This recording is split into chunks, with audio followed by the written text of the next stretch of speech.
Hey there, I'm Sean Finnegan, and you are listening to Restitutio, a podcast that seeks to recover authentic Christianity and live it out today.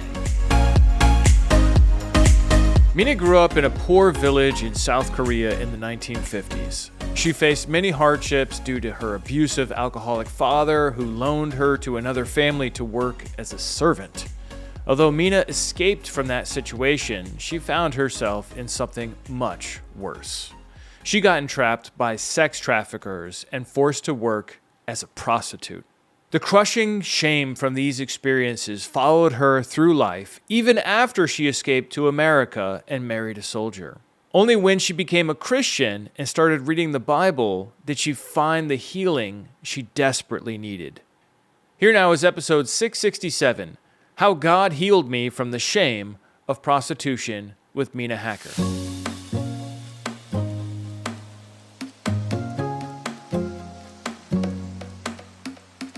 With me is Mina Hacker from my own church here in Latham, New York, and she has quite a story to share with us. I don't want to say too much about it up front, other than to say that she's been a Christian for a very long time and has been part of the church here, where I am a pastor, for quite some time as well. And I just want to welcome you, Mina, to Restitutio. Thanks for joining me today. Well, thank you, Sean, to having me here. And giving me this opportunity to share. And I hope today my sharing will deliver people what God wants to be. Yeah. So why don't we start by hearing how it all began? Tell us about your growing up in South Korea and what your life was like in the early years. I grew up in South Korea in a farmland. My parents were farmers. And I born around 1950, and which called war baby. So by the time I grew up and to be able to understand and what's going on, and Korea was really still in devastated state, and it was economically in many ways. So anyway, people were in hardship. And I born in the middle of it, and that was my childhood. When I was about ready to go to elementary school, in the culture of where I grew up, and all the fathers did not believe that girls to go to school. So it was kind of like breaking through.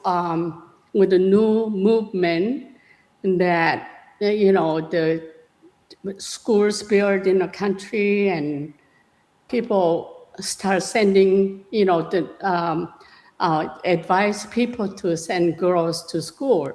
But my father was very strict, and I should say my father was alcoholic. He wasn't an alcoholic.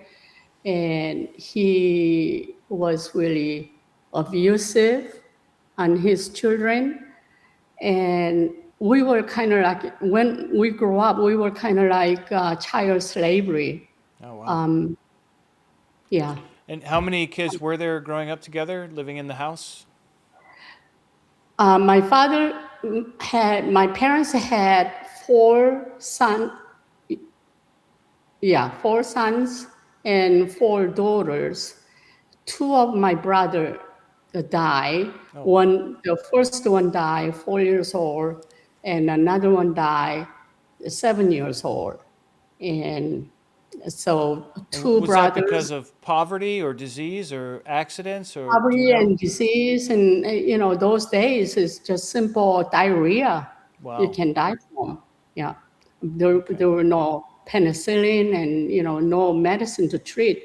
I grew up in a place that there were no doctors, no hospital, and we had to grow everything, and there were no store, and so anyway, that's kind of give you idea, it's what was look like. Anyway, I know my parents were in a hard hardship, and we all have to work. But my father was exceptionally abusive because every time he drinks and he changes into a different person. I don't know anybody saw movie called I Can Only Imagine.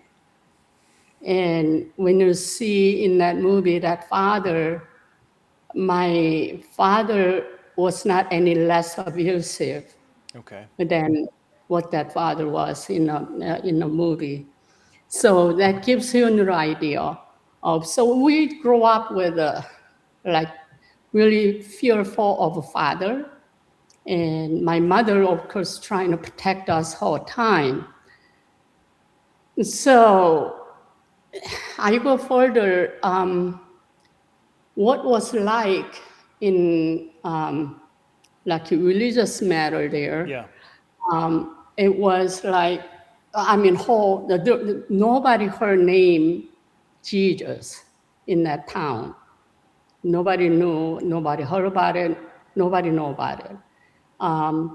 But it was Buddhist, but it's like, we didn't know. Nobody really teach about Buddhas, but it's more like, superstition. Okay. We believe ghosts, and the people die. Your ancestor live on, spirit lives on. So things like that. So that kind of condition that we grew up. At some point during your childhood, you got sent away to work for someone else. Tell a little bit about that and what that was like. How old were you when that happened? Okay, that was I was about teenager, probably 16, maybe 15, 16, around that age. And my father decided to take me to somewhere else, some city, and some rich people, and wanted me to work there. So my father brought me there and then dropped me there, and he left. And this was first time I ever left my home, from the family, my hometown. So anyway, then I realized they were giving me a lot of work. And I realized I was their slave, and except I didn't get any pay. Nobody pays me, but those days, like, we don't question. Girls, especially girls, don't question. And so I kind of figure, well, maybe my parents didn't have enough food to feed us all. So maybe that's why he sent me to this house, so that I can, someone can feed me and live on. Then later, after I grew up, later years, I look back and I start questioning, why did my father do that? And I realized, nobody answered me. None of my siblings answered me, older siblings. They should know, but they didn't want to hurt me, so they didn't answer. So anyway, put everything together. I'm not really sure, but I think he saw me there, and he got the money for his whatever, his drinking, things Yeah. like that. Yeah. So that's what So, happened. what kind of work did you do for these people? And did you live at that house, or you went home at night? Yes, I living in that house, Okay. and then I was living with an older couple. They had pharmaceutical. The older man that had the household of older men had couple of sons, and he was a pharmaceutical doctor, and they were like I had to cook for them. I had to do laundry for them, dishes and food, cleaning. It's like, the one of his son was anesthesiast in a hospital nearby, and then also his wife, and but they couldn't have any children, so they adopted the baby. And the older couple, their parents were like Christian, and that's the first time I heard about the Jesus. And but she was an elder of Presbyterian church, and we go there. I go there only because I care, this baby, they adopt. But I was never really sitting with them.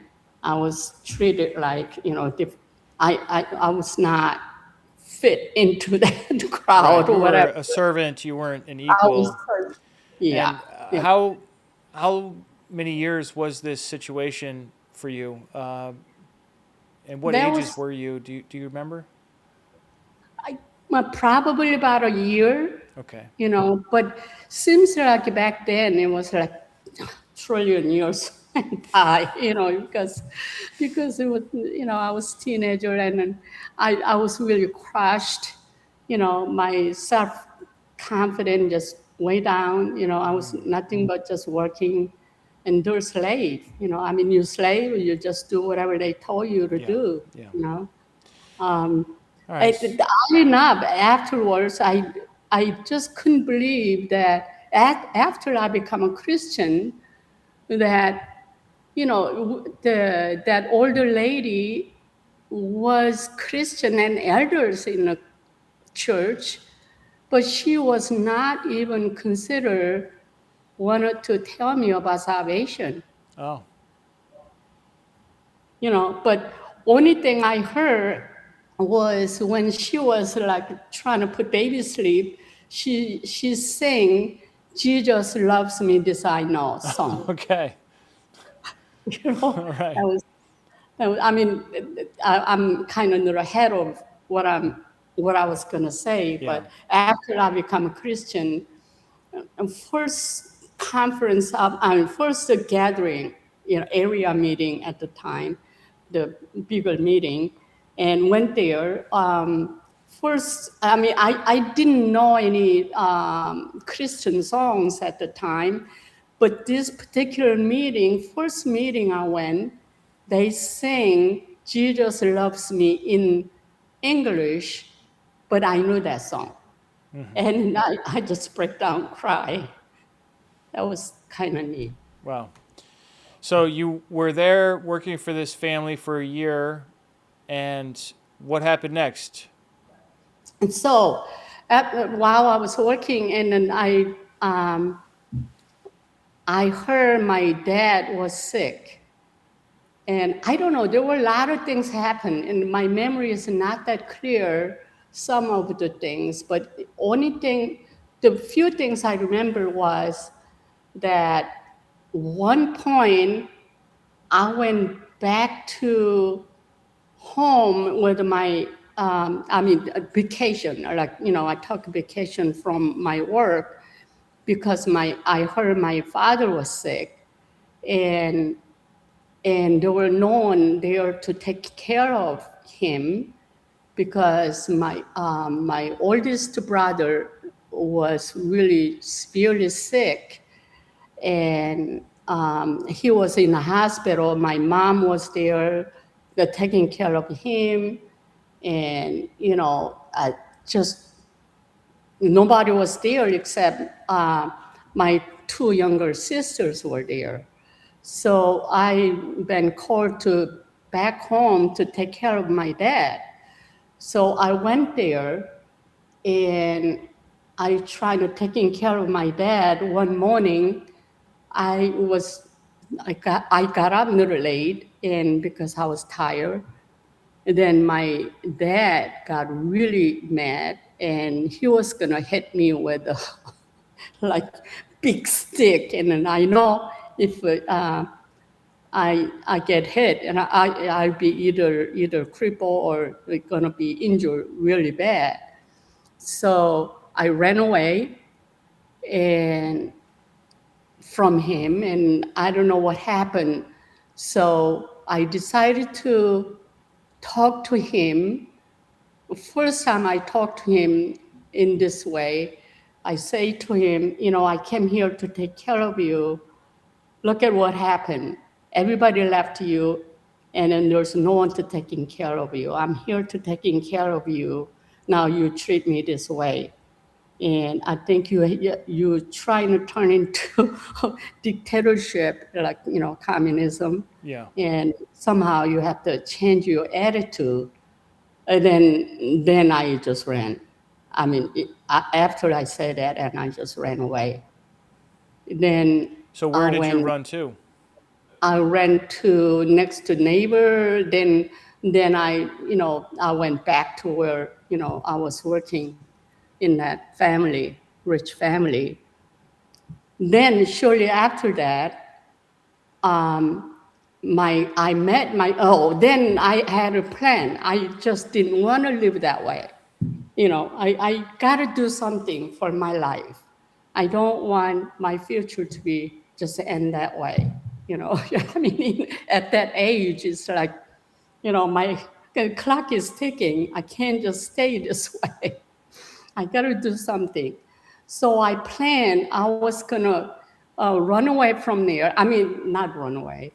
I was gonna let them know I want to look for another job. So I had them to hire somebody else, and then I trained them. And then I decided to go to Seoul. I say about the spending money they've been giving to me, and so I bought train ticket, and I decided to go to Seoul and see if there's something I can do. So on my way to train station, I met my cousin, and he was on his way to looking for me because my father was about ready to die. And then I didn't believe him. I thought maybe he was trying to manipulate to me to get back home so I can take care of him, which he often does that. Uh-huh. So I didn't go. And make a long story short, after I left, I went to Seoul, and time passed, and then about a month later or 2 months later, I heard he died. Wow. And I had to really suffer greatly for guilt over that for quite a while. Yeah. Until Yeah. I become after I become a Christian, I got healed that too. Yeah. So when you went to Seoul, what happened? Did you have a full plan and a place to stay and a job, or No, no, no, no. what I was the just went. plan, I guess? It's got to be better than what I was, I thought. So those days, train goes such a long time. Today, so to where I used to be, it takes like 45 minutes, maybe. No, maybe not. Maybe 3 hours. Yeah, 3 hours. Here to New York City, Albany to New York City type of distance. But it took all night. Wow. So I got there, I left it there late at night, and by the time I arrived at the train station in Seoul, it was early in the morning. And so, but I didn't sleep much, so I just sat on the bench and I dozed off. And I'm trying to figure out what am I going to do. And then I woke up, and I was so thirsty. So I decided to go out. There were the people out there outside the train station sell some drinks and stuff. So I went outside, bought a drink, and I drank and wanted to pay, and all my money was gone. What? Yeah, What happened to your money? some what do you call that? What is that person who steal? You Pickpocket? cut you pickpocket, Oh my pickpocket. goodness. And then slid my handbag and then took the wallet out and was gone. So So now as soon I as you have no got there, money. first thing, you lose all your money. Yeah. Now what happens? So and I just sit down and cry, and then the lady says, well, I mean I couldn't pay her, and she says, well, don't worry about it. And she knows what's going on. So I didn't pay. I didn't have to pay there, but I didn't know what the heck I'm gonna do, from there on. So I just walk back and forth near there. I just make sure I don't want to lose my train station, find the train station way, So I walking, and then the days go by. They go by, and it start getting dark. And so I got to do something. I can't really sleep on the street. So I looked one coffee shop nearby there. So I walked in, and then I asked for a job. So, and then I think he knew many of the girls those days. I think they, because of a lot of hardship, and then girls run away like me, and they take advantage of those girls. So anyway, he hired me, and thinking, I thought maybe, I mean, at that time, I didn't care he pay me or not, if he can feed me and I can stay sleep there. So anyway, that wasn't really, I mean, we have to put chairs together, sleep on a chair, things like that. And I had to get up 4 o'clock in the morning to, serve the people, things like that. But it was really, really a hard place to work. Wow. It was really harder than even the other place I was slave The place to. you were escaping from. Wow. I know. So then I made a friend there. Her name was Eja. If she's still around here, I mean, she knows who I am. But anyway, I made a friend, and her and I decided to run away from there. So we look at the newspaper one point, and article says, they're going to hire somebody and good paying rate, the good paying and wage, and there's all we have to do is just serve the drink, in a club. So we decided this is not bad. So we went there. We ran away from coffee house. We ran to there where they want us to come. So when we got there, it was like a huge bus were there, and they were like a bus load of girls like us, young girls. Then by the time we got in the bus, and they were heading to place where we were supposed to go, and then when we arrived there, we realized there was sex trafficking. Oh my goodness. So you got on this bus thinking it was a job, Yeah, like at a restaurant or something, or a club. yeah, club, yeah. Yeah. But in reality, it was forced prostitution Yeah, or sex trafficking. yeah. Did you try to get away? Well, we didn't know until we got there. Then I got raped. I'm sure other girls got raped. Once I don't know. Then once you get raped, then you give up. Oh, In young age, wow. I just give up. I was just too tired, too tired to fight, and so we become a prostitute. And how long did that go on for? But I don't know. It seems like a trillion years went by, Yeah.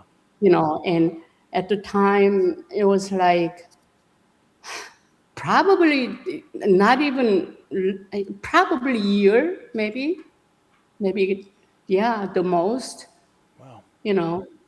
But it seemed like a trillion years went by, and at that point, it's like I don't care, I just give up. It's like I no longer now be able to function as a normal people in a society.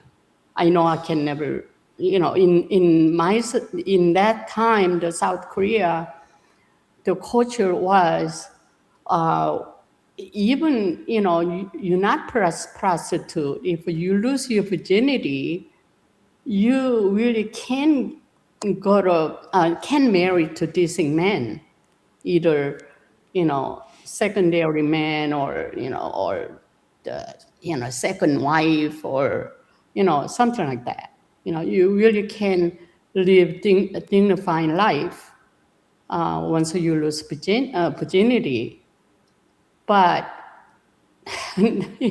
for what happened to us, it was like, what happened to me was like life was over.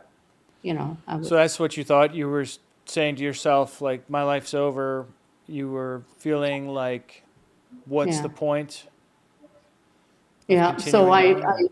yeah. So then, those days probably, that's where a month later I heard my dad passed away. I heard Oh, some wow. news came to me. And so I decided to, then and I went visit my home. Everybody was just such in bad shape. At that point, never mind my dad sold slavery for what his need. Everybody, all my younger sisters had to go to serve other people in order to survive, Yeah. and my mom, everybody was just doing everything they can to just survive. So back then I realized, well, you know, um, my life is over. I just gonna stay on. Maybe, I can help them financially, you know. Um, but they didn't really work too well. I trying to help out my younger sister and send her, the tailor school, and which she ended up become um, um, the professional fashion designer. Oh, So she was really one successful. But anyway, I did that for a while. Then I decided I was kind of like down and out. I was not in thinking properly at that time. So I left it there, I left my sister in where my area, she's working in tailor shop there. And I came to Seoul. And then I started working I started going to club, and then that's where I met my husband, Lou. all right. Let me back up a little bit. So, you Okay. were in some sort of sex trafficking situation. Were you forced to stay there, or you could leave when you wanted? Well, I was forced to stay there because as soon as we got there, they give me room and board and bed, all this, at that time there's a lot of fancy decorations in Oh, the room, you know, things like that. They all calculated how much it costs, and that, for they furnish all this for me. So I can't move out of there right away until I pay that off. Oh, okay.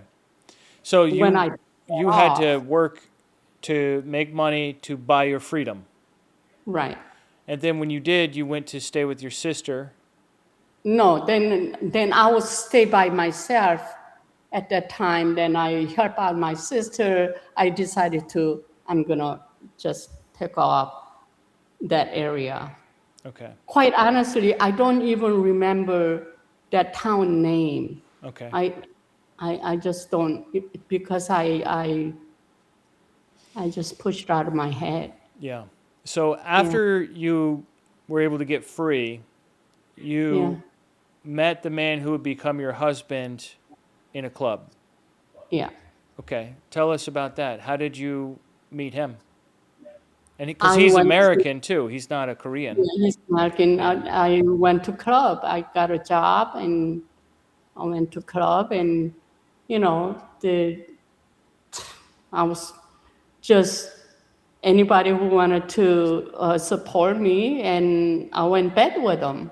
Uh huh. You know, that's all I had at the time. That's I what you just knew. yeah. And during that time, I met my husband. So anyway, that's what happened. So how did this turn into a relationship? Well, Like how? he wanted to continuously date with me, and he doesn't want me to see any other man. Right. And that's how we start. And yeah. Okay. So then what happened next? And then he promised me that he wanted to marry me. And I say, why don't you go home, think about it? Go home to the United States and think about it? Is that what you meant? Or back to Yeah, his he was in the yeah, military, right? right. Because I was not confident that, I could marry to somebody, Right. you know. And I wanted to make sure also that he's making right decision. Yeah. And, So what did you he know, say? he says, okay, I will do that. And he came home, and a month later, I got all the papers. He filed fiance visa and all the spending money. So what I need to file all this thing. And so, and all my friends advise, this is your chance to redeem your life and then just go, So anyway, so I decided to escape country, escape all this thing. Okay. So I did. And I I have can. a picture here of you and Lou. Yeah. There we go. There you go. That was when that time he didn't want me to see any other man. He rent this place, and which at the time there's keep money, which is you give this apartment owner chunk of money, and then you don't have to pay the rent. But when you decide to leave, they give you that money back. Uh-huh. That's called keep money. So he did that, and we took a picture there. That's what it was. That's pretty cool. So you left the country. So you left the country, Yeah. and let me just bring myself back. Here I am. You left the country, you came to the United States, and did you move to New York State or was it another state? The New York State, I mean, at the the Rubina, New York. That's Ravina. where I came Okay. to. Yeah, All right. my yeah, And Rubina, New York. and You know where you married I Lou. Yeah, I came here with a fiancé visa, which I had 3 months to marry. Okay. Um, if if I don't marry within 3 months, I, will go back, Okay. But And anyway, what happened next? What was married life like for you? Was it then different? when I, I bet it yes, was. no, so we got married, and we got married in 1972, March 26th, and we were living with his brother's house, and he had our farmhouse, and my husband was handy. He fixed it up, extra room there, so we share kitchen together. We living in over there. Then those days is 1970s. It was like all the young people. They were like, the hippies, a lot of hippies. And there was a party everywhere, the marijuana and drinking.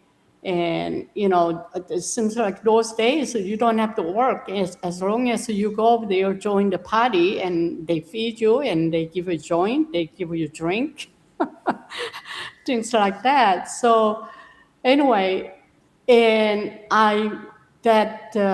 his brother's house was in Rubina. It's way out of city, and at the time I didn't know how to drive. I couldn't speak English enough to get a job.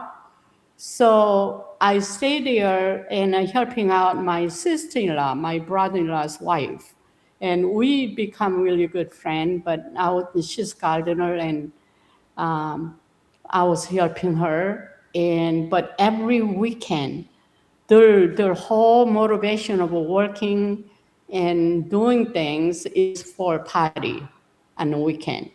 Drinking marijuana, cocaine, Wow. whatever you name it. It was there every weekend. And my husband was not in cocaine, but he was trying to work hard, but he was an alcoholic, which I didn't know.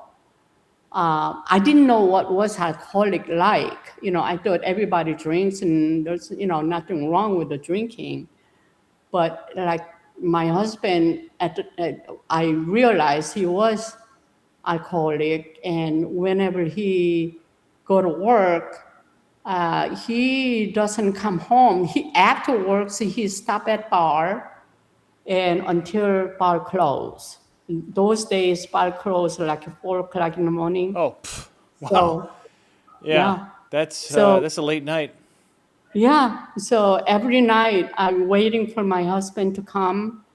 Uh, never come until he's really drunk, and sometimes he wrecked a car. Things like that. So that's kind of life I was in. Huh. And then I realized I think it continued like that for a year. And during that time, I realized I was on dead end street. There's no, I just, I can't go back. There's nothing to go back in my home country. Right. And I couldn't drive, so I don't have a freedom to go wherever I want. And I couldn't speak English well enough to, get some decent job. Um, so one day those days I had a hard time sleeping.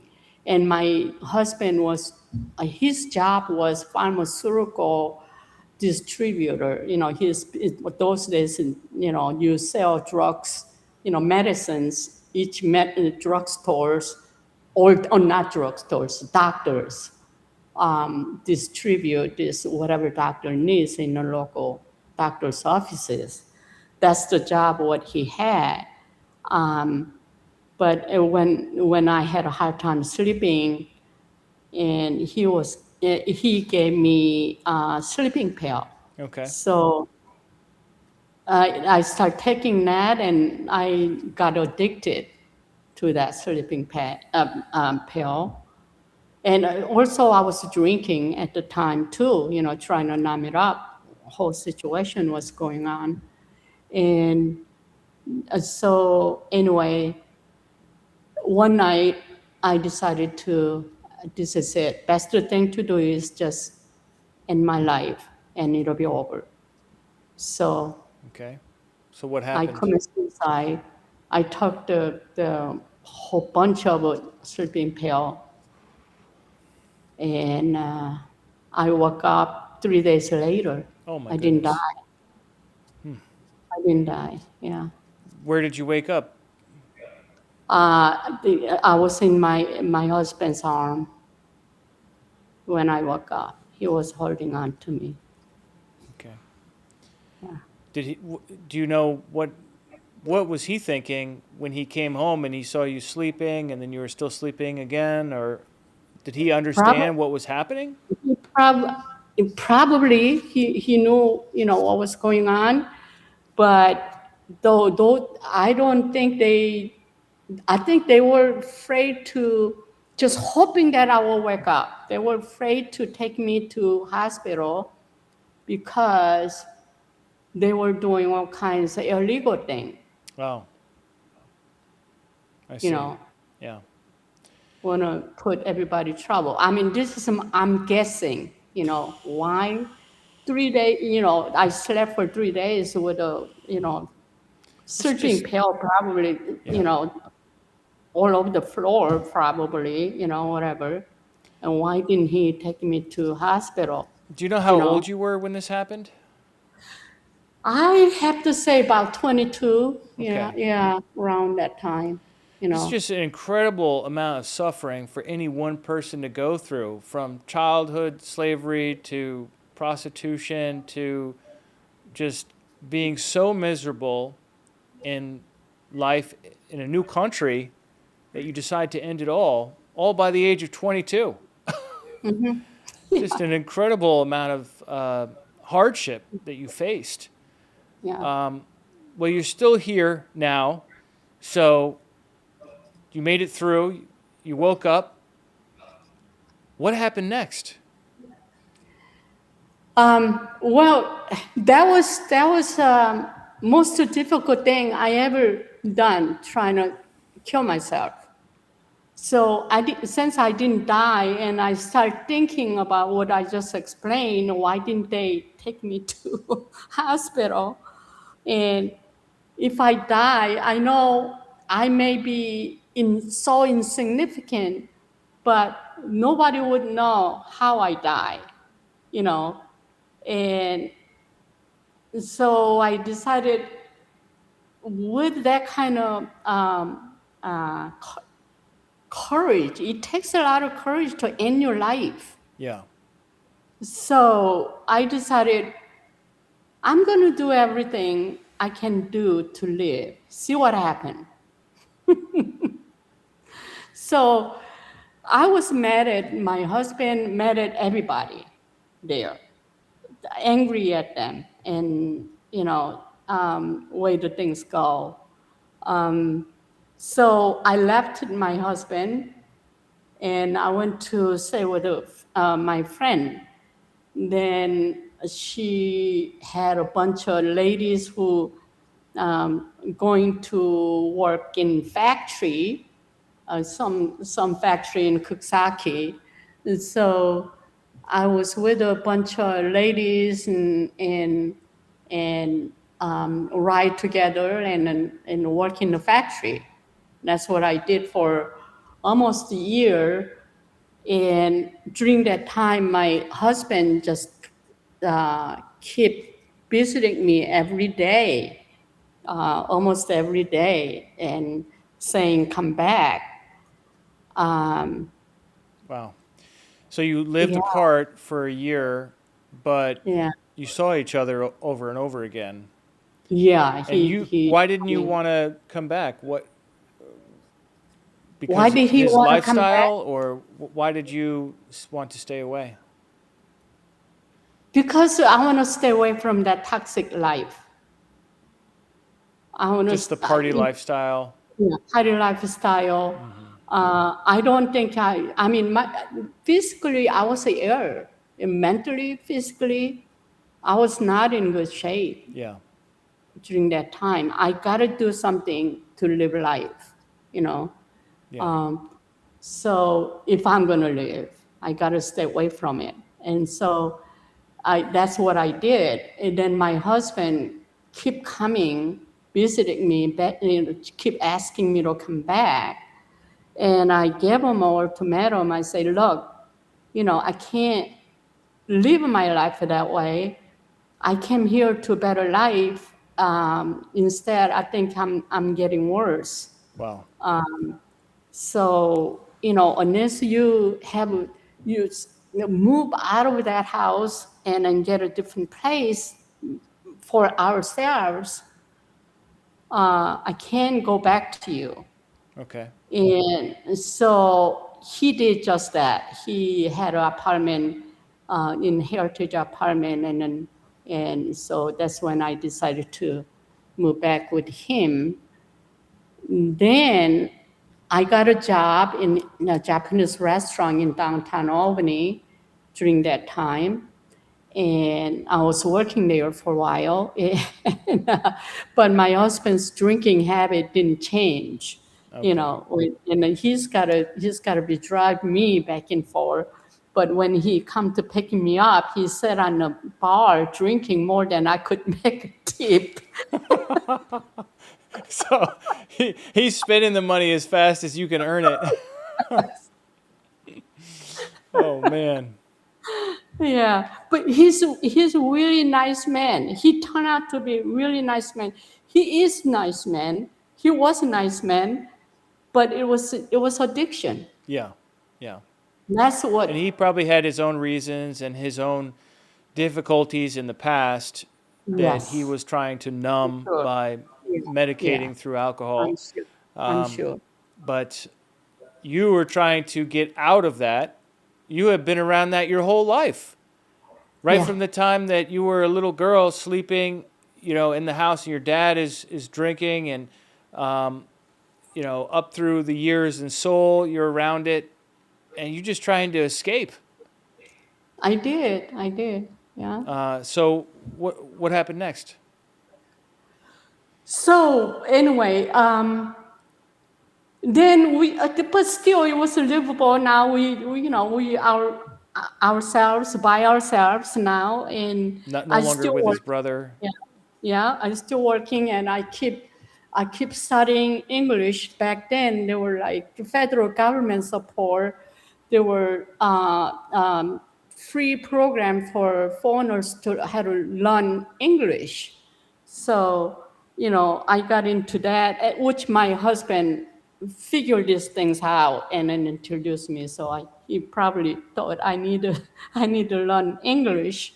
So I started learning English and then study English and got my driver license and um, then I, after a while, I thought, well, now I come this far, maybe I should have a kid. Okay. you know, it was like 5 years gone by now. Um, so I was on the birth control pill, but I stopped, and my husband didn't know. Oh, So anyway, I stopped birth control and I got pregnant, and that's Tasha. Yeah. got a And nice picture of her. before that, I go back to my those we were living in my brother-in-law's house. When I first got here, right away I was pregnant, Uh-huh. and and and everybody was saying, no, you can't have a baby right now, which I should have let. Okay, and my in-laws, if they knew it, probably would never allow that to happen. So anyway, I had an abortion on that baby. Yeah, that was heartbreaking. So that was before, and then after that, you had Well, yeah, Tasha, and that was the yeah, picture we just saw of you and her. So now that you yeah. are a mother and you have this baby, How did Yeah. that change things for you? Well, it's like when I held that baby, it was my happiest moment in my life. I love her so much. But anyway,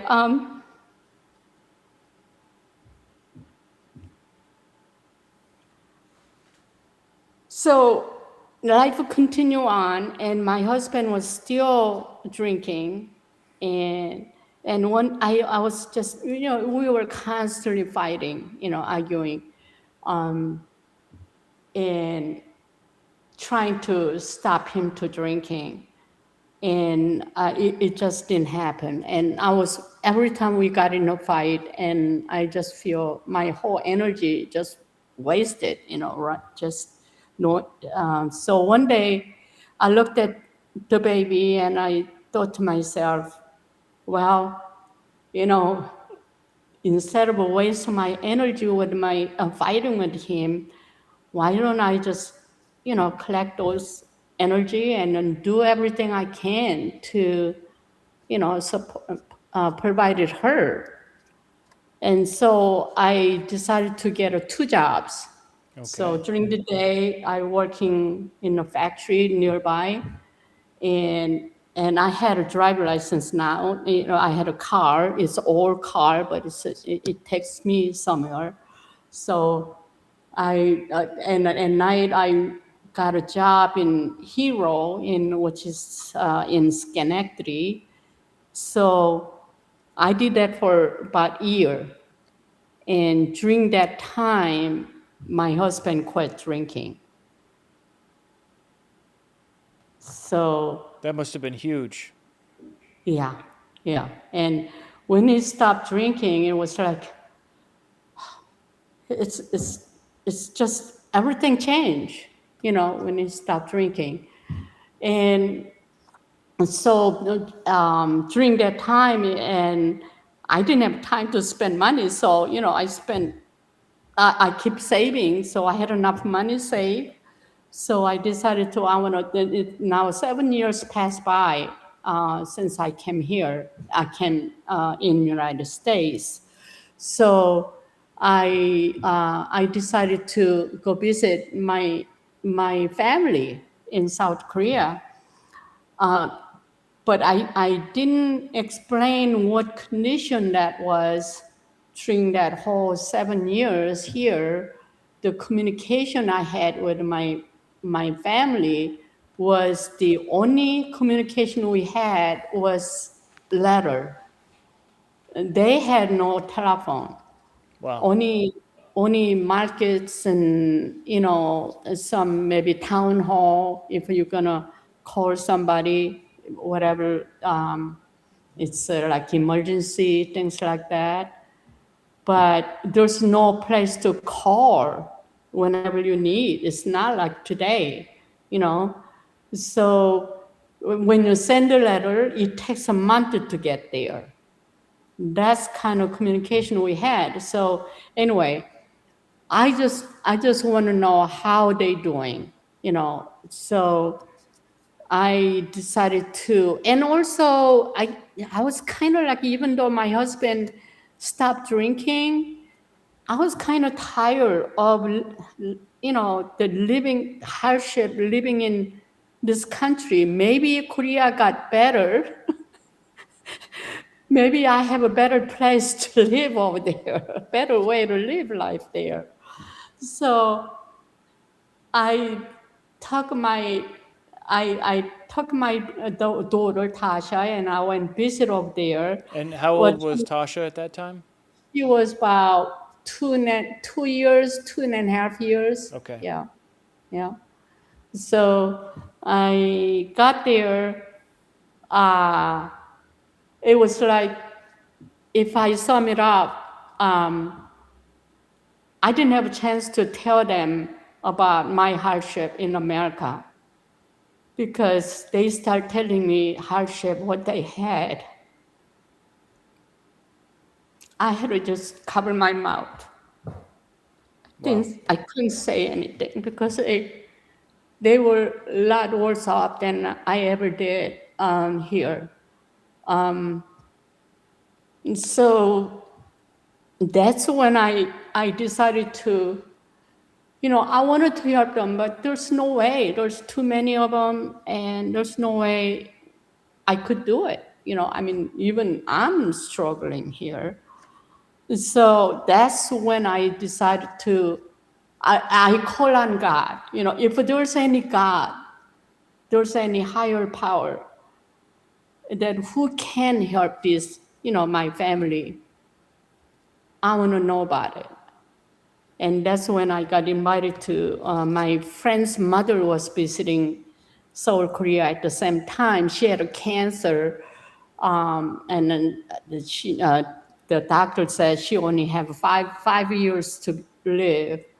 But one of her daughter was minister's wife, and then it was like True Baptist Church or something like that, in Seoul, Korea. And she was visiting her, and she called me to visit her church. And so I got there.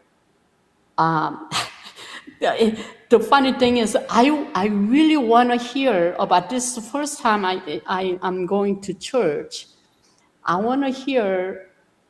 really want to know about what they have to say. So I went in that church, and minister preached, and I didn't understand a thing what he said that morning. I didn't. I didn't know what the heck he was talking. So you had just no background in Christianity, no No experience, background Christianity, no understanding. nothing. Yeah, probably. You were curious? I was curious. I wanna hear about it, but I couldn't understand the thing. But oddly enough, this minister after sermon, he says, if anyone didn't understand what he preached this morning, please raise a hand. And I raised a hand because I was really mad at him. Why can't he speak the language of what common people can understand? And I thought that's what he was doing. He's not speaking common language. So I raised a hand. I was gonna just, question him and tell him about that. I really wanted to know him. Why didn't you speak the language what the regular people can understand? And so turned out to be his wife got me there, and I ended up, instead of a question, I ended up, as soon as I faced her, I just breaking into tears. I just break down and cry. I believe that was the Spirit of God working during that time. I look back, I'm sure that's what it was. And then she talked about Jesus and how he helped her mother in her life and things like that. So I did accept Jesus there. Then I came home. I came back home. So when you left, you were thinking, maybe I will stay in Korea. But when you got there, you're like, oh man, this place is way worse. There's no place for me to be in there. Even then, it was really, really bad during that time. Okay. That was 1979. All right. Yeah. That's a good year. That's one of my favorite years, 79, because that's when I was born. So you came back. You came back to America, and your husband was no longer drinking. No longer drinking. We don't fight anymore. But it was like, I'm thinking, I gotta go to church, but I don't want to go to church without knowing anything about Bible. So I figured, I better buy Bible, and then I'm gonna start read about it, and then I'm gonna go to church, but this is afterwards, after we become a Christian. With my husband and I shared together, and he said during that time he was thinking the same thing. He wanted to go to church because of Tasha's future, But he did not want to go there until he buy Bible and then read about it. So he doesn't act stupid or something. Right. So we both thinking the same thing. During that time, one of his drinking buddy quit drinking and got into Bible study group called The Way, and having a twig fellowship. You heard about that, Yeah, right? sure. Anyway, then invited us for Bible fellowship. So we start going there first time, And when you went, what was it like? Did it was like the teacher was that night was Chip Asty. Okay. If Chip Asty heard this, he really changed my life for that night teaching. He taught on gospel, what Jesus was doing, all this miracle thing, and it was like, I mean, I don't know what happened because I didn't really understood English that well at that time, you know. But it was like he was reading this gospel. It was like I was watching movie, Wow. you know, or play, you know. And I was just astonished because I didn't know all of those things is in the Bible, and I want to know about it. And so we kept going that fellowship, and then they keep introducing Bible study class called Powerful Abundant Living class, Okay. and but I still thinking, oh, I'm gonna study more on my Bible of my own, then take the class because I don't feel like I want to be, you know, the dummy in a class or whatever. You know, those days it's just the carnal man mentality that I had pride. My husband decided he want to take that class. So anyway, most of the time, I mean almost all the time, when he wanted to do something, he usually dragged me into it. But this time, he didn't really ask me whether I want to take it or not. He signed up for himself without even asking, or without even asking you want to do or anything. And I thought this is really interesting. And I thought, well, you know, he's taking the class. I don't want to be left out. Yeah. So, you know, so we both signed up and we took a Powerful Abundant Living class. And so I think it was in a session 7, and I got born again. Yeah, I accept Jesus as my Lord, and I believe that God raised him from the dead. And I wanted to, and the scripture that time I was reading, and after that, I don't know how long after that, I was reading 2 Corinthians 5:17. Okay. It says, all things have passed away. This is the alibi translation. I'm quoting in the middle of the scriptures. All things have passed away. Look, new things have come. And when I read that scripture, it was like, okay, I got second chance. I can do things right, you know. Then much of a study, it keep going on, and you keep studying. And my favorite scriptures, I just jotted down here. And in Romans 3:10, it says, no one righteous, not even one. Those kind of scripture really comfort me because I thought I was the only scum of the earth. And, even though, everything seemed okay on the surface, but it was eating me up inside of me, that so much shame. Yeah.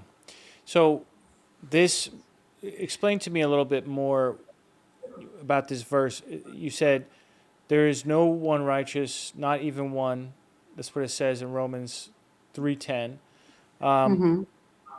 Did this verse feel insulting to you, or you liked it, or explain No, it comforted me yeah, tell me why it comforted you, because that doesn't seem like a because comforting verse. I was the only one is not fitting. It's a scum, not righteous, So no hearing a good. verse that said there's no one that's righteous made you That means feel more like I you weren't feel the only more like one. I'm not the only one. Okay. That's why it comforted me. Okay. So it's not God and then goes on, like Ephesians 2:1-9. It's like we saved by God's grace and His mercy. The whole section of 1-9 is talking about that. And it's not by my own righteousness. It's the grace of God, it's the gift of God. Those kind of things, just in over time, not just right away, you just keep going with the reading Bible. And because when even I become a Christian, I know here in my head, I know God accept me, I'm saved, but I'm thinking, why? I mean, I still feel like, I'm not good enough. I should have been just, why would God care about me? That wonderful, holy, righteous, and creator. Why would He, why would I just didn't feel I was qualified. I guess Yeah. that's what shame can do for you. Yeah. Shame for this whole. And then later I learn about the who controls this world. This whole world is under control of evil one, which is devil. And you And, certainly and experienced that. yeah, it makes sense. He's the one who creates all that shameful thing to people. Yeah. And so, that shame couldn't just encage you in prison. So you're not good enough. You're not confident in, before Holy God. Even though you learn about Christ on the cross, although you teaching this morning, it was excellent. Thank you. I mean, every time I hear that, I just cry because, He did it all. He did it all. You know, Yeah. did it So all. let me just kind of summarize a little bit, and then you can add to that. You're in your mid-20s at this point when you became a Christian. Yeah. Yeah. Is it late 20s or mid-20s, somewhere in there? No, late 20s. Late 20s. Okay. Yeah, late 20s. Okay. By this point in time, you have achieved so much in your life. You have escaped twice from slavery. You have immigrated, one of the fairly few percentage of Koreans who moved to the United States in that time, back in the 1970s. Maybe there were a lot of people, but still a small percentage overall. Yeah. So that puts you in an exceptional category. You got married, you had a kid, you learned English, you got a driver's license, you had a job. I mean, you have like just checked off so many things that even today in 2026, there are so many young people that are not yet, maybe they have a job, but they don't have a spouse. Or maybe they have a spouse, but they don't have a child. They would like to have a child, right? And so, like, you have arrived in a sense of so many accomplishments by your late 20s.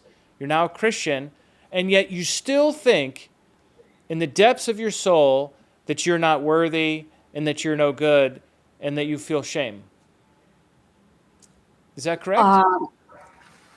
Right now, I don't have that kind of shame anymore engage me. That's Okay. why I'm So able to share. tell me how the shame dissipated. How did it lift and go Okay. away? Number one, I just keep reading the Bible because of I accept God accept me when I confess Jesus as Lord and believe that God raised him from the dead, and because he provided and paid my sin and put new creation, he created new spirit in me, and so I can start fresh. But that did not become crystallized until I knew that's what God did, but I wasn't sure. Yeah. So what happened is I just keep reading the Bible. Okay. I just keep reading the Bible, keep hearing teacher. Decided to stick with some good, honest Bible teacher, because then after I become a Christian, there were so many different doctrines in different churches. So I didn't know. I just didn't want to stick with so much traditions teaching. Yeah. I want to stick with somebody who really honestly teaching the Bible. That was John Shanghai. I really thank God for his life, because he walked me through up to this point. And so his teaching was so clear, and I can begin to really, crystallize what's really going on. And so I start understanding as I'm reading the Bible. And I was reading, like one point I was reading, like I told you before, Second Corinthians and Romans, and I read over and over and over again. But my favorite subject is like God in the Bible. There's a way God accepts people. It's a it's a it's not like what the world accept the people. Okay. Like I read about prostitute Rahab, you know, and then I read like Matthew, like genealogy of Jesus Christ. There were like three women's name mentioned, and one Uriah's wife, which is we all know that's Bathsheba. There's no other. There were many women who bore Christ's line, Yeah. but only those four names were mentioned. Four women are mentioned, and one day it was like God. I know it's God works in my life with because I want to get delivered. I want to know about what I am really worthy before God. And even though I know I'm worthy because Christ did he really did for me? Yeah. That's my big question. You know, so these kind of people record the stories I'm reading and how God specialized not because of the, the special, just because of they all trusted him, and that's it. Trusted him, what he done, and what he is. Like Rahab, why did she hide this spy of, Joshua sent? Yeah. Because she knew about God. Yeah. She knew how powerful God that was, how he takes care of his people. That's she want that God to be her God, so her and her family can be saved. She trusted him. She knew that God is gonna wipe out that land people, what God wants to wipe out. God accept that. God honor that. The root, the same way, it's all trust behind. So I decided to trust God, and He did it because I needed it. Yeah. And then this morning, your teaching is it that most you confirm what my mentally I work it out. I ask so many times, why you save me, person like me? Who am I? Why? And then I come to, actually, it was a couple years ago, I realized, it's because God created human originally in his image. Yes. And you just nailed it this morning. That's why we have value. That's why we are valued, Yeah. not just because of we are doing, whatever. Yeah. So anyway, those kind of things really work through my head, and and then I just keep reading things. As I'm reading, these kind of stories are sticking out at me. It's like there's a Second King chapter 5:3. There's this servant of Naaman, servant of Naaman, which is she's like captive from Assyrian and captured by Assyrian, and then she was a slave too. Yeah, she was an Israelite slave in Syria. Yeah, in Syria. Yeah, just like you have been a slave. So, yeah.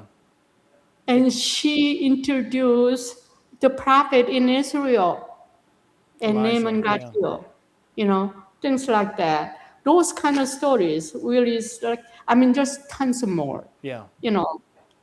And So it's like reading the Bible was therapy for you. that was a therapy for me. Because you're Yeah, seeing other people that seem to have a similar story or the same story or to some degree, same experiences, and you're seeing that God accepted them over and over again. God accepted Rahab into the people of Israel. God accepted Ruth into the people of Israel. God worked through the slave girl to bring healing to Naaman. So that showed you that God cares about you, that God thinks you're worthy. Exactly. Wow. And not with what shameful prison I was in was because society, way the world society, way to set it up, you just can't get away with it. You just can't get out. You just engage with the world viewpoint. Like, but like when I read Hebrews, one day I was reading Hebrews chapter 11:32. There's a hero of trust, or the people who believe God, trust, is talking about one of the name was Jephthah, and back then I was not familiar with this person's name, Jephthah. I know, many others. So I decided to, wow, who is this Jephthah? And happened to be he was prostitute's son. Yeah. And judge, Judge 11:1, and then it talk chapter and a half to how he delivered Israel. He got kicked out of his siblings because he was prostitute's son. And that's what law is for you. But God thinks a different way. Yeah. God. So this, if I remember right, Jephthah is one of Gideon's sons. Yeah. And Gideon was a mighty man, but Gideon had all these sons, like dozens of sons.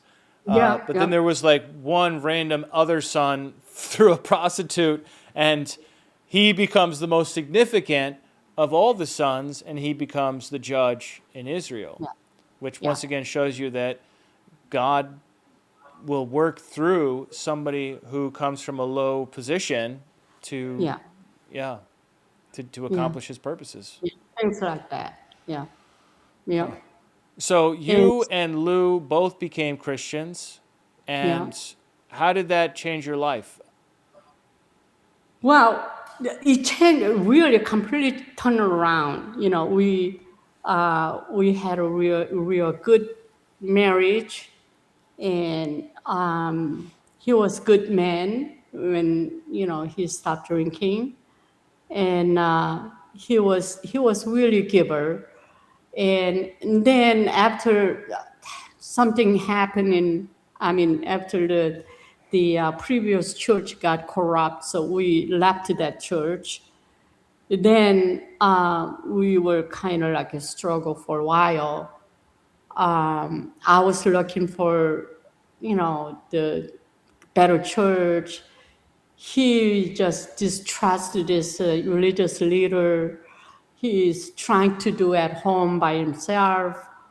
And during that time, we had a marriage problem. Okay. And there's, I don't want to go through details there because then we almost, ended our marriage. Then I just kept on praying because my husband was unfaithful. So I just keep on praying and hung on to that First Corinthians, the unbelieving spouse and believing spouse, and whatever, that if they want to live together, happy to live together with you, don't leave them. If they want to depart from you, let them go. I just hung on to one for longest time. I hung on to that scripture and just be faithful. And then one day, my husband, my prayers answered. We got invited to. There was that time there was Christian educational service, or could be spiritual, but back then already changed to the couple called Gary and Karen Tyson. Okay.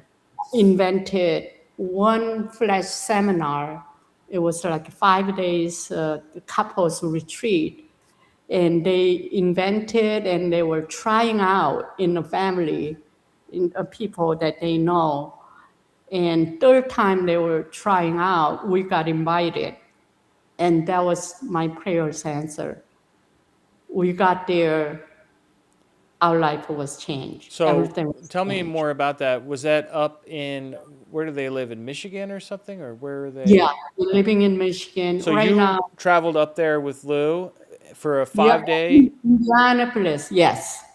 Oh, it wasn't that easy. When I slowly as praying, I slowly trying to get closer to him, and like listening to teaching tapes when we go long ride, and purposely I put it on a hard because I told him, you know, I haven't had time to listen, you know. So slowly, you know, he was catching on. Then later, you know, we know we were good to each other, but we were not married couple. You know, I know it wasn't a marriage couple that God expects us to do. So I pray about it. That's when that One Flesh seminar happened and got there. Everything. What happened was that he was unfaithful, but he was not telling me. That's what throw wedge in distance. You know, there was always an elephant in the room. You know. Okay. So I mean, I can say this because he's gone now. You know, Yeah. he passed away. And I think it's a value to share because a lot of times, you know, we're too quick to just separate, you know, Yeah. in a marriage, you know. It's much prayer really helps what to do. You know, some marriage I don't encourage to stay because it's really hurtful. You know, but some marriages it's worth to try. Yeah. With the, So you you, know. you didn't even know that he had been unfaithful. You just knew there was something wrong and you wanted to get some help. Yes. And then when you Yes. went to get the help, that's one of the things I've that, been accused to over jealous, you know, make it simplifies. During that unfaithful, he was unfaithful couple years, I think. Like after you know, I confessions came out. 14 years later, that confession came out. 14 years later. Yeah, Oh, wow. Okay. through that Christian seminar, the couples retreat. Wow. That's when truth came out. Up to that point, I was kind of wondering, you know, am I really overjealous? You know, Okay. So you, and you must have had some sense in you that something was yeah, wrong or else you wouldn't have been jealous. right. So Okay. one So time I he, give ultimatum, whether marriage or your friend, you know, and he at one point he said, "Well, you overjealous." So you know he was gonna leave me. Then somehow he changed his mind. He never left. yeah. So that's when I decided to just hang on. All Yeah. right. So this 5-day seminar involved teaching, counseling too, or what else? So yeah, counseling Okay. and you know it's a group counseling, Group counseling. general, not specific. But if it's someone who needs a specific and then you know other break time, you know the counsel too. And you found But this whole time to be very helpful. yes, Okay. yeah, yeah. But anyway, they don't. I mean, she's a marriage counselor now, Yeah. you know. But she's not doing that seminar. I don't think, No. you know. Okay. So anyway, you know Gary Tyson, right? No, Uh, you don't. I don't know the two Yeah. very well, but I've seen them speak once at an event that I attended, so Anyway, know a little bit. yeah, I wish that program still continue on. You know, Yeah. that really change our marriage, you know, everything. Just, yeah. And you were married for a long time after that as well. Yeah, and another 14 years. Another Yeah, 14 years. Okay. you know. So would you say the second 14 years were better than the first 14 years? That 14 years is a real marriage. I never thought that it was exist. Yeah, that was, I never even dreamed of. It was like at the end, I mean, it was like, you know, if no one trusts each other, if no one trusts, we can trust each other. Wow. At, you know, you know, besides God and the Lord, you know, Yeah. yeah, Very yeah. good. All right. What So, else should we cover? well, um, I guess that's pretty much it. I mean, I'm sure there's so many things I left out, you Yeah. know. Yeah. I think I share most important thing Yeah. that how that God and all. This is what I want to sum it up. What really delivered me out of a prison of shame is keep on learning about God, His nature, how He handle people in the Bible, and also constantly be with faithful Christians. I mean, honest, true Christians who try to follow the Christ, wanted to be like Christ. And that really helped me. Those in between studying Bible, good teachers, good Bible teachers, and faithful Christian brothers and sisters who encourage you, who pointing out to you, and also find a common ground, and they all share about their weaknesses and they're, honest enough to be truthful with themselves and and appreciate what God had done and combine over all of those things, and over time, I be able to share my story in openly like this. Yeah. I don't think otherwise it's possible. Well, most people who have had trauma in their lives, sexual trauma in particular, are not going to talk about it like you have just talked about it. Right. They're just not, because the shame is still there, and they are concerned what other people will think. Right. And you have a freedom because of the healing you've received to be able to talk about this. I am not forcing you to talk about this. I merely asked because I saw you talking about this on another in another place, in another interview, and I wanted to hear your story more fully, because I think there were more details that you revealed here that you didn't previously. And to me, it reminds me of Louis Zamperini. He's a famous runner, Olympic runner, who went into World War II and was captured by the Japanese. And he was made a prisoner of war. And he was tortured, but then eventually released, came back to the United States, and he became a Christian under the preaching of Billy Graham. And when he became a Christian, he too was able to receive the healing that he needed to stop having the nightmares and the flashbacks, okay? And he was able to talk about his experience in the war.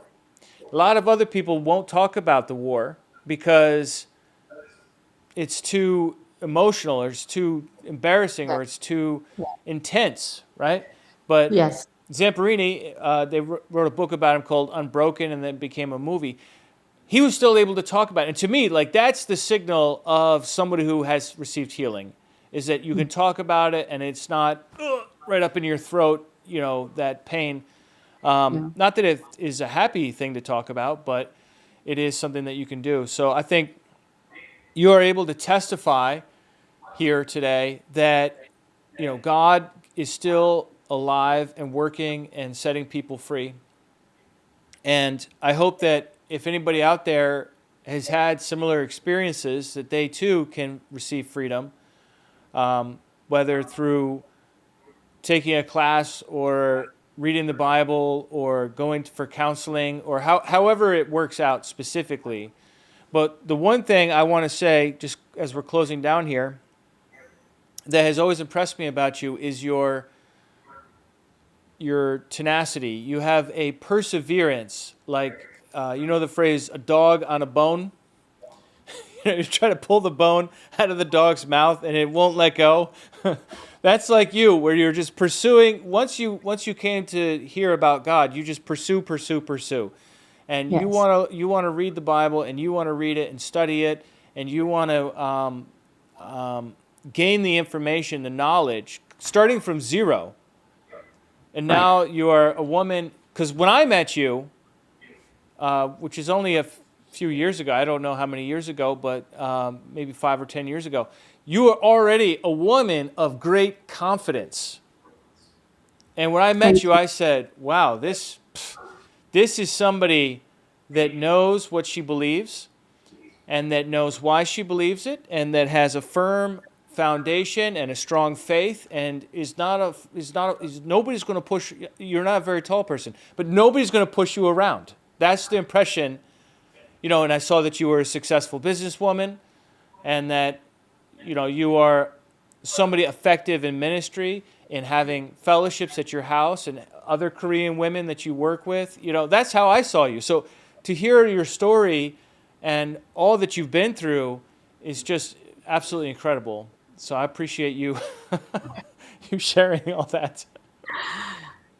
I appreciate the way you look at me. That's that really helped me to. I didn't feel that way. When you see me, Yeah.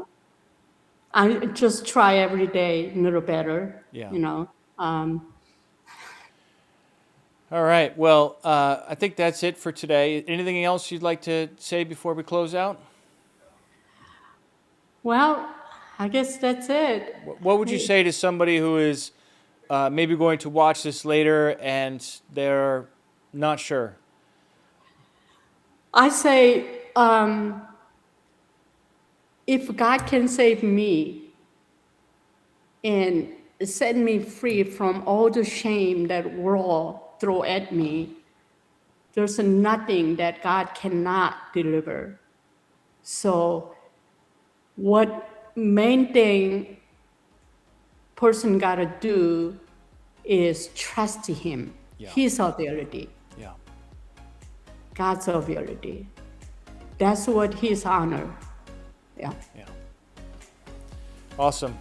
Well, thanks so much for talking with me today. Well, thank you for having me, Sean.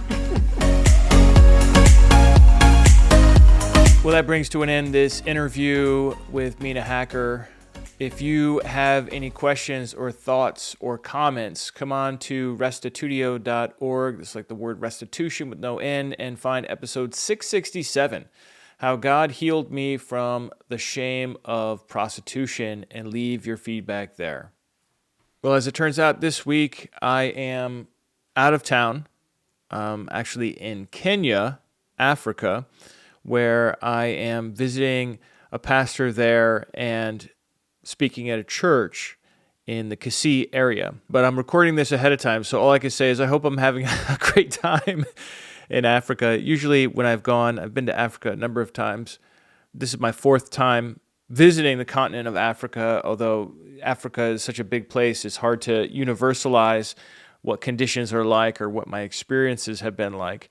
But this is my 2nd time visiting the western part of Kenya in particular, and there's a lot of wonderful people there that I admire greatly for their passion, for their courage, and I hope to share more with you when I get back from visiting some pastors over here in Kenya.